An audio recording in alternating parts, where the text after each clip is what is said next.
Welcome back to Who That 242. I'm your host, TIMMAY here on the Solid Podcast Network. Shout out to my sponsor, Alive, the bigger, better network.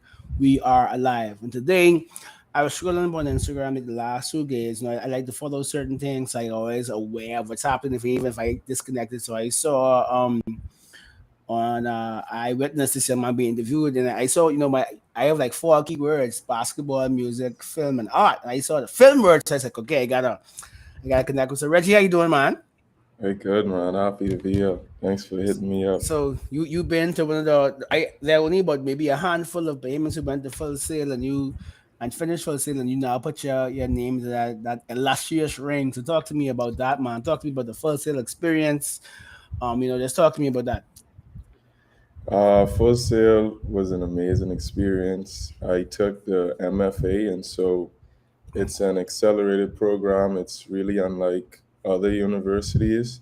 So we have one class each month for Oh, 12 months. you just run through Yeah, that.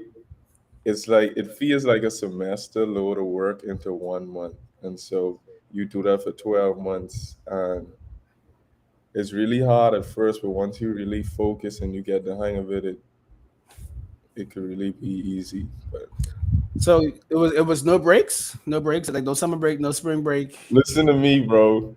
Summer break was 1 week. 1 week. Did you come home or did you just stay over there and say, No, I did not. I did not leave for no breaks. yeah, Easter break was like 3 days. Spring break what? was like 3 days. Oh That's how man. that's how accelerated it is.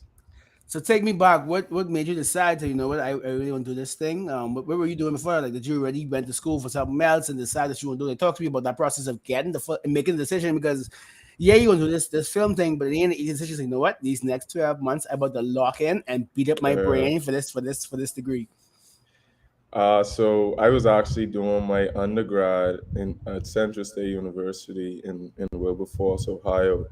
I was taking up broadcast media, and so I was into journalism and communications, but I wanted to take it the sports route, so like a sports analyst or something.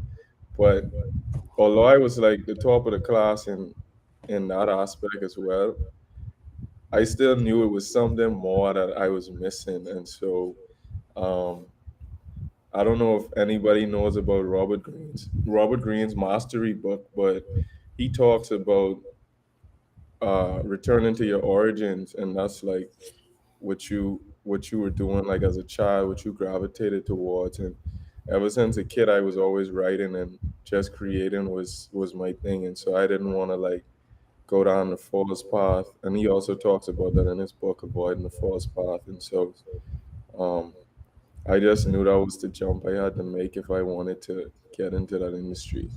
Mm. And was it the first decision? 'Cause I know first thing a pretty penny, so was it a difficult decision? I know some people who went there who I know both sides. People who had who had the money to be able to do it, and some people who really like struggled, but it ended up being worth it. It was not easy at all because I did not want to go at first. I was gonna come back home to the Bahamas and like try to figure it out. But that's the wrongest thing you want to do because No, get too a lot comfortable. of times you get stuck. And a lot of people say I'm gonna just work for a few months and figure it out. But when that money start coming in and you start partying and getting like lost in the sauce, then before you know it, you like 30, and you don't really have that opportunity no more. You have like other priorities. And so one of my boys, he was like, bro, just make the jump. And my parents had already put me through a whole 4 years of undergrad. Although I was on a full scholarship, you still got to Still pay for other food fees stuff. and other things. Yeah, yeah. And then my younger sister was also at Oklahoma at Oral Roberts. And so that was a lot on them. But my dad actually ended up selling a house like right Wow. before it was time to go. Wow. And so shout out to him, Stephen Reggie Gibson. He definitely was a big part of that because I did not know where that money was coming from. Although I got like 3 scholarships at full sale, it still wasn't enough to cover 36,000. And then my mom as well, Yvette Gibson, they really superheroes for real. So Shout out to that. Shout out to Lorenz. Shout out they because like I said, I know if I don't fall in the end, it worth it. But boy, that's I know little minimum wage money. You know, Yeah, that ain't easy. you can't work part time and pay for that. You need your brain focus. Yep. But otherwise, I've always heard about the experience. Like they give you a MacBook. They have these big like studio sets, these IMAX type of cameras. So talking about that experience, just being there and being around all this technology, and maybe any special guests that came through. Because I'm always seeing how like former graduates or like directors or actors come on set just to like touch base. So any that was able to experience? Uh so as far as like the equipment and stuff, it was like wow because first of all, I never saw a school like this. My undergrad college wasn't like that at all. And so once I took the tour, I got like a taste of it, but once I really started classes around month 4 or so, and we really got into the sound stage where all the gears kept, that's like I want to say millions of dollars worth of gear, like the Facts, huge facts. RE cameras, the big expensive glass lenses, like, and they just teach us like so much in so little time that if you're not paying attention, you're gonna just Pass you miss out. by. Yeah. Unfortunately, that happened to a few of my colleagues, but and then as far as like Survival of the fittest, you know. yeah, oh, we started with like 20 students, and I think only 7 graduated. That's it. Jeez. So Wow. dropping like flies. But as far as like people in the industry coming through, it was like a lot of people. First, they really tapped in with the film industry. We had people from Netflix coming in. We Dope. had people from Walt Disney. Uh, a lot of other smaller companies, and then people who just worked on a lot of big Marvel movies and stuff like that. And you say Mhm. you like Marvel, so you would have loved to meet one or two of them who was Yeah, coming that through, just I sharing their knowledge. yeah. So before we talk about your next step, I want to shout out to our live our sponsor, BYOD. Bring your own devices. Like me, you know, as I like to buy my phone in the states, or if you're with them other people, you could come over to the live, and you either earn up to 450 in bill credits if you're postpaid, or if you're prepaid, you know, you can earn $50 cash back in rewards in your wallet. So switch to live today. Bring your own device and never stop believing. So back to Reggie. Shout So out you to Alive. Shout out Alive. yeah, man. So September 12th, City Island Productions. Talk to me about this, man, because this ain't no little small thing. Talk to me about that. What they do, how you reach out to them, all that type of stuff. So City Island Productions is actually run by one of my friends, Thomas Kamono. He's the CEO, and he still goes to Full Sail. He's doing his bachelor's in film, but he shoots predominantly music videos, primarily music videos. And he's tapped in with a lot of the big artists like Polo G and Lil Livy and just so much other like Lil Durk, all of them like. And so I got a chance to meet some of those people as well, like when I shoot music videos with them. But now I wanted to just make it official, and so I actually pitched to him. Although he's my friend, and I know like he would have given me the job, I still wanted to come professional with a pitch and Right, show right, him like right. how I could help the company. And so I'll be joining them on September 12th when my OPT starts as the film director. But we So also shoot commercials, ads, stuff like that. nice, nice. So talk to me about any.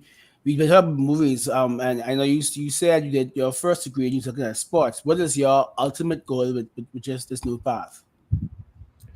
My ultimate goal is to just, well, I'm in that position now where I could do it. So my ultimate goal is really to just create the movies that I want to make and the movies that people want to see while staying like just true to myself because I've been writing for a long time, but it just really hasn't been noticed. And now it's becoming to be noticed. So I just want to take advantage of the opportunity because not many Bahamians could really say that they doing something like this. So So you'll have your day job, be getting paid to create, but maybe you have the time now to put your own resources and money into your own, short movie, TV series, hmm something like that.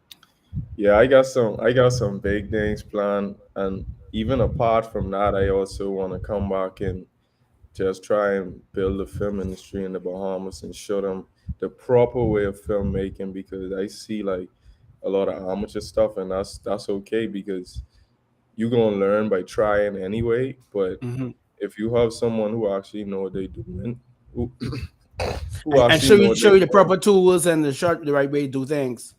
Yeah, so before I leave the Bahamas at the end of the month, I'm actually trying to do like a little small, quick boot camp where I just show aspiring actors, filmmakers, how you can make a movie from the ground up on a Hmm. low budget. And so, besides that, I have real big plans for the Bahamas. I have some patents pending for an invention, some copyrights and stuff pending, businesses coming. So I'm just excited.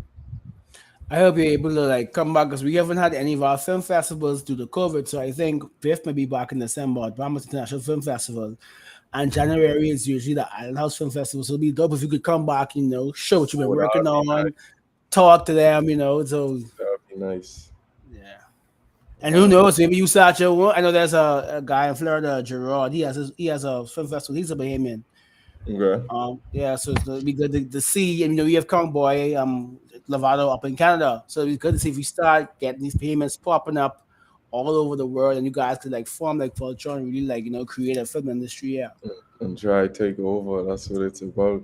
yeah, man. So before you get there, let people know how they can reach out to you, find you, see what you're working on. You could easily reach out to me on any social media. So my Instagram and Twitter is king underscore Reggie with two eyes, and then my Facebook is Reginald A Gibson. My website is actually under maintenance right now. I'm getting it professionally done. So for right now, I'll just be posting on my IG and keeping y'all in touch with that. All right, and thank you so much. This has been episode 45 of Who That Two for Two on the Southern Podcast Network. We get the newest Bahamian film director here, so I can't wait to see what you create in the next couple of years and Yes, sir. see you guys next